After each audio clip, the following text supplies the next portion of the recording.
Oi, tudo bem? Vamos para mais uma aula de sociologia e hoje vamos continuar o tema das nossas últimas aulas, né? Esse grande tema que temos estudado aí, que é a cidadania. Na primeira aula sobre o assunto, nós conversamos sobre o conceito de cidadania, né? O que é ser um cidadão. E na segunda aula, conversamos também sobre a cidadania na antiguidade, né? Essa questão de que na Grécia Antiga a gente teve Atenas com um modelo de democracia, né? Que embora não fosse todo mundo que pudesse participar das decisões políticas, a gente tem aí um governo feito por mais de uma pessoa, né? Por um grupo de pessoas, por um grupo de cidadãos. E no caso da Roma Antiga, no seu período de república, a gente também tem a participação dos cidadãos, que novamente não eram toda a população, nas decisões políticas. Agora, chegou um momento dentro do próprio dentro da própria Roma que a gente tem, né, um conceito novo surgindo, que é o conceito de império. E esse é o tema da aula de hoje. Antes de compartilhar minha tela aqui com vocês, quero, né, explicar que esses momentos, né, de participação popular nesses governos de Atenas e de Roma foram o que a gente pode chamar de espirros no meio de um resfriado. Por quê? Porque são momentos muito específicos, né, momentos muito rápidos que duraram, né, não duraram centenas de anos, mas que nos deram modelos de participação em contextos bastante específicos. São cidades, né? Atenas é uma cidade, Roma é uma cidade que, durante o período da República, começa a se expandir, né? Roma, aos poucos, começa a conquistar diversos territórios, né? Ao longo da Península Itálica, ao redor do Mar Mediterrâneo. Então, Roma tem aí, né, começa aos poucos a expandir os seus domínios. Isso cria alguns problemas. Primeiro, que cidadão romano é o homem livre, né, que tem posses, né, nascido na cidade de Roma. Aqueles estrangeiros que estão nas províncias, né, nesses novos domínios romanos, eles têm que responder a Roma, mas eles não têm participação política, tá? Segundo, que dentro da própria cidade de Roma, a gente começa a ter tensões entre as diferentes camadas sociais, né? Patrícios, plebeus, escravos. A gente começa a ter uma série de problemas políticos que vão culminar nesse império.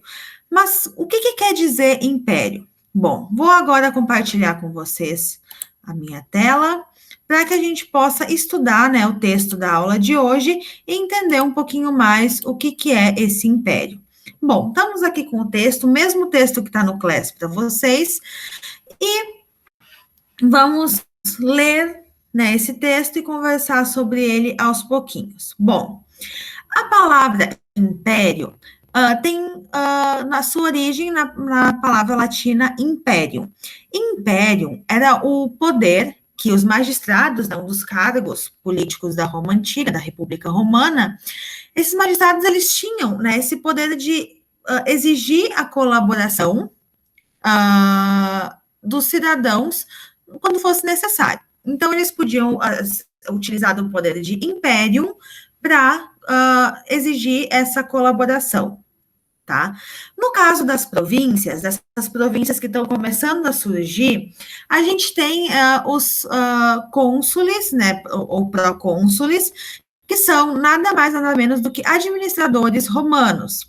E eles tinham, então, o poder de imperium consulare, que quer dizer, né, um poder civil e militar que os permite tomar todas as decisões nas províncias, de acordo com as ordens de Roma. O que acontece? Como eu já comentei agora há pouco, a gente tem, né, no final aí do período republicano, uma série de tensões sociais que vão culminar em alguns governos, né, ditatoriais e tudo mais, e a gente vai chegar no governo de Augusto. Em 23 a.C., Augusto, um dos governantes naquele momento, se outorgou né, deu a si mesmo esse título de Imperium Preconsulare. Isso quer dizer que a partir daquele momento, ele se deu, né, deu a si mesmo o poder de tomar decisões em qualquer um dos domínios de Roma.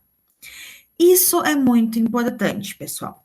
Primeiro, a gente tem, né, antes disso, uma lógica de império que muitas vezes está ligada à questão, né, de uma cidade. Por exemplo, na antiga Babilônia, né, na Mesopotâmia. Quando a Babilônia né, formou um império na Mesopotâmia, era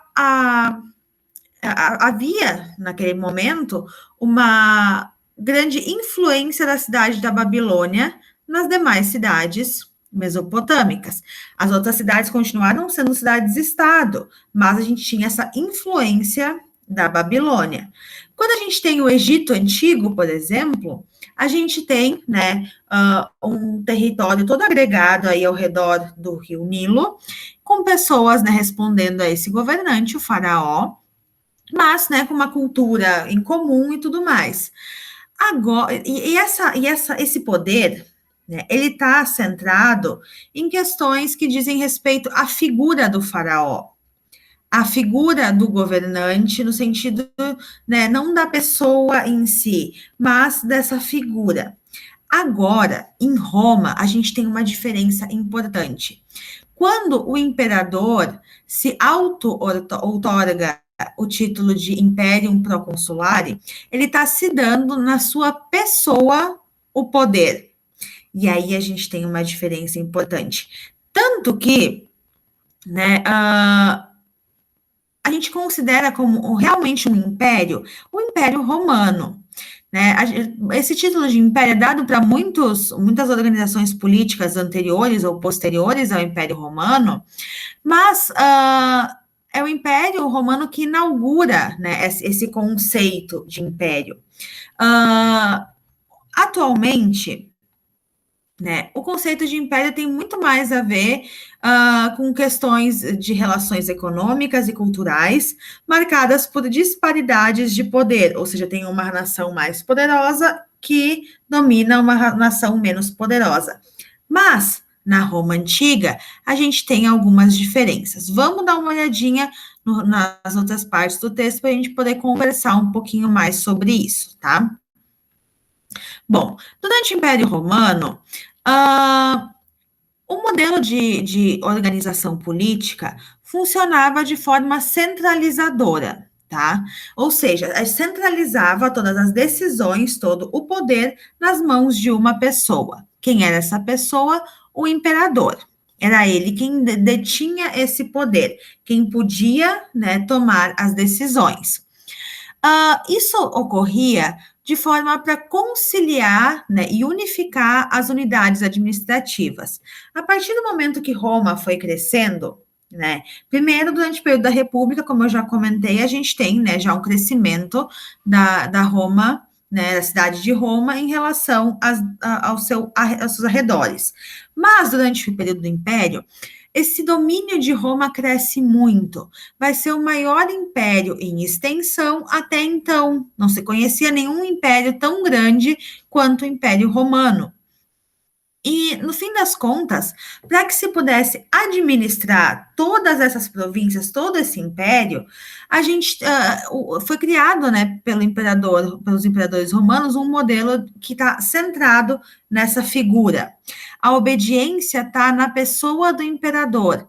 É ele, né, como essa obediência está nele, que detém todas as decisões político-administrativas desse império. Cada província vai ter governantes, né, vai ter cônsules que vão aí administrar localmente, tomar decisões mais rápidas quando se precisa, mas tudo isso é feito de acordo com a vontade do imperador. Essa administração está centrada na figura do imperador, tá? Isso é uma grande diferença em relação a outras organizações políticas anteriores. Então, embora a gente tivesse tido, né, impérios antes do Império Romano, Roma se transformou num exemplo para muitos governantes, porque a sua forma, né, administrativa ficou, no fim das contas, conhecida como um exemplo de domínio, inclusive em relação aos costumes éticos e políticos das pessoas. Por quê? Para que tu possa dominar uma grande quantidade de pessoas em lugares diferentes, em contextos diferentes, tu precisa muito de uma unidade. Tu precisa uniformizar. Então, tu tenta uniformizar a religião, tu tenta uniformizar os costumes, tu tenta uniformizar a política, as leis, tudo tu tenta uniformizar. Isso é muito difícil, obviamente, mas é uma tentativa, né, de fazer com que todo mundo, pelo menos, pareça igual e possa ser governado de forma mais fácil. No fim das contas, esse modelo, né, como a gente pode ver aqui no texto, trouxe problemas justamente por essa questão da centralização, porque o imperador, ele tentava, né, ser o único gestor, o único administrador de todos os aspectos da vida dos povos dominados. Eles não tinham autonomia dentro dessa organização, muito pelo contrário, tudo deveria ser, né, feito a partir da obediência a Roma. Então, o que acontece? Quando tu quer obediência, tu também precisa, para que isso funcione, de aprovação popular. E essa aprovação é algo muito difícil de tu conseguir quando tu tem diferenças, né? Então, a ideia nesse sentido era garantir que essas diferenças não existissem. E no caso, por exemplo, de dissidências políticas, de revoltas nas províncias, por exemplo, quando as pessoas não concordavam com o imperador, era muito comum que essas províncias, esses levantes, essas revoltas fossem, né, abafadas, fossem aí suprimidas de forma violenta. Se chamava, né, o exército romano para dar fim nessas questões políticas. E, na verdade, às vezes é uma questão de ouvir os problemas daquela população, né? Como a gente hoje em dia tem muito mais, pensa muito mais nessa questão de ouvir os problemas da população, e naquela época não. A ideia era abafar, a ideia era fazer com que todo mundo pensasse da mesma forma, mesmo que para isso tu precisasse de violência, né? E no fim das contas, fazer com que a gente tivesse, né, mesmo que de forma não natural, um consenso, né? Mesmo que ele viesse pela coerção, pela força. Nesse sentido, todo o poder, né, que estava na figura do imperador, ele era considerado superior a qualquer outro no plano terrestre. Nem os deuses teriam tanto poder quanto o imperador, né? Isso, né, dar todo esse poder ao imperador foi algo que só foi revisto durante o período napoleônico, já no século XIX, né? Há pouco mais de 200 anos, tá? Então, a gente tinha esse poder nessa pessoa que podia tomar toda e qualquer decisão e deveria ser, né, ouvido, deveria ser respeitado antes de qualquer coisa. Isso, né, garantiria, né, esse domínio sobre qualquer população, estivesse ela próxima ou estivesse ela longe aí da capital, Roma, tá? Por isso, esse modelo de administração só foi possível em contextos muito determinados, como o de Roma, né? Tanto que atualmente a gente usa o termo imperialismo, né, para falar de tentativas de dominação econômica, dominação política, né, ou a influência que um país exerce sobre outros, por exemplo, mas não tem o mesmo formato, porque a gente não tem essa figura do imperador que centraliza toda e qualquer decisão, tá?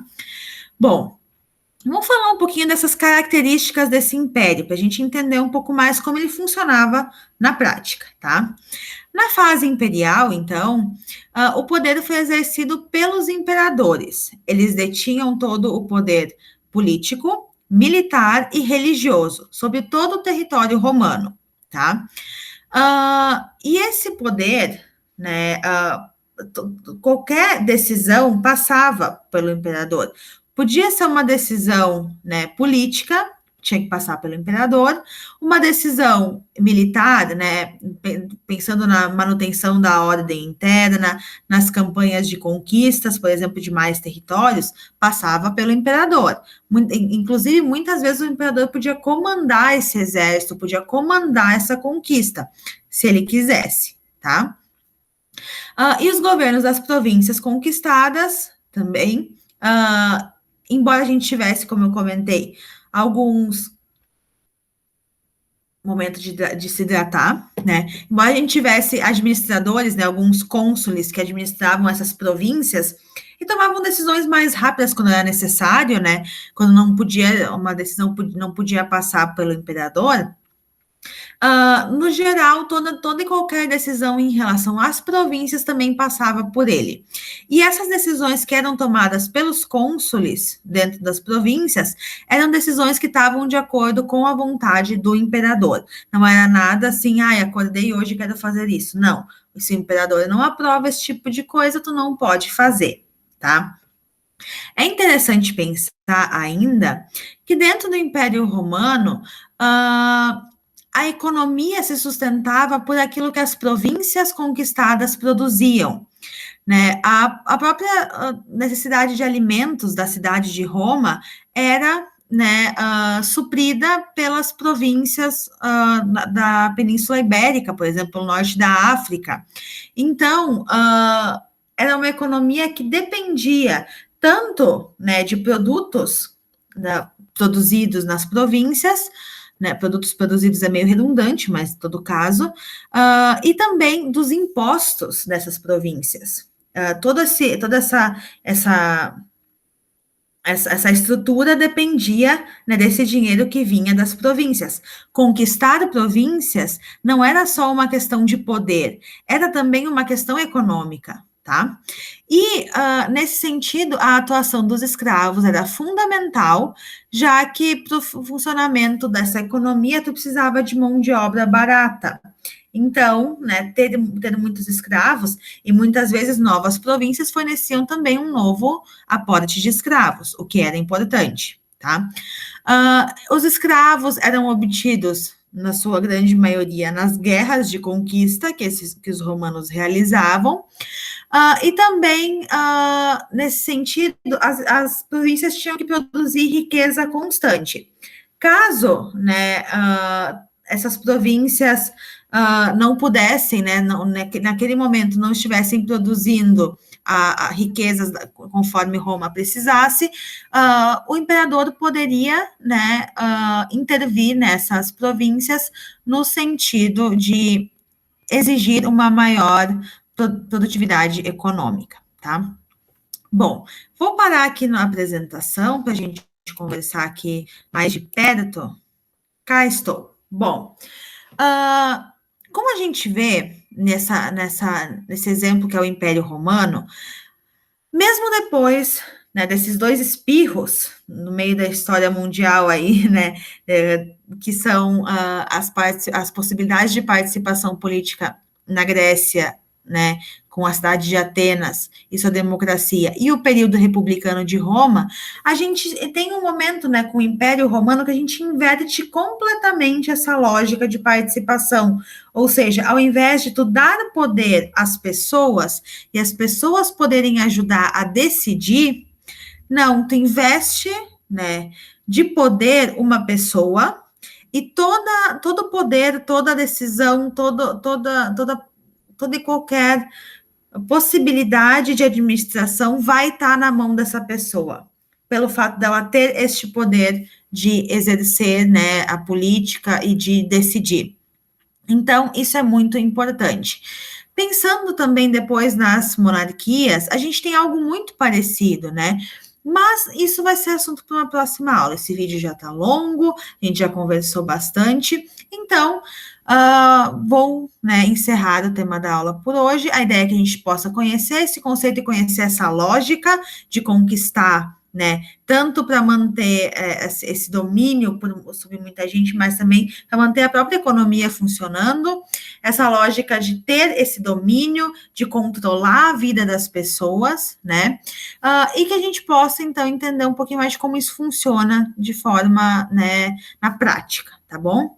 Então, vou ficando por aqui. Um beijo para vocês e até a próxima aula. Tchau!